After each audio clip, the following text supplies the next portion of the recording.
gitu. Pemirsa, Mahkamah Konstitusi kembali menyidangkan perkara perselisihan hasil pemilu atau PHPU legislatif dengan agenda pembacaan jawaban termohon. Salah satu perselisihan yang menarik adalah sengketa pileg di daerah pemilihan Samosir, Sumatera Utara.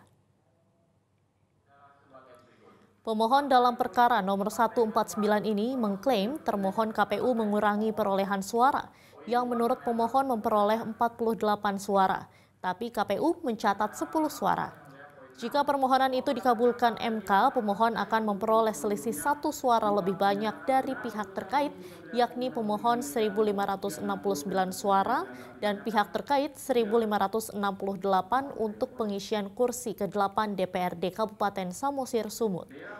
Kuasa hukum KPU Joshua Victor dalam pembacaan jawaban termohon KPU menegaskan bahwa adanya pengurangan perolehan suara pemohon pada hasil rekapitulasi di TPS 12 Desa Pardomuan, Kecamatan Pangururan karena kepencoretan dalam hal ini koreksi jumlah perolehan suara pada lembar model C hasil salinan DPRD Kabupaten Kota.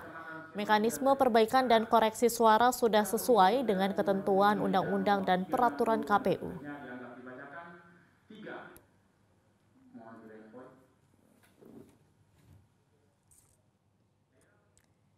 Dan Buletin Sumut akan segera kembali dengan informasi lainnya. Jelajahi cara baru mendapatkan informasi. Download Metro TV Extend sekarang.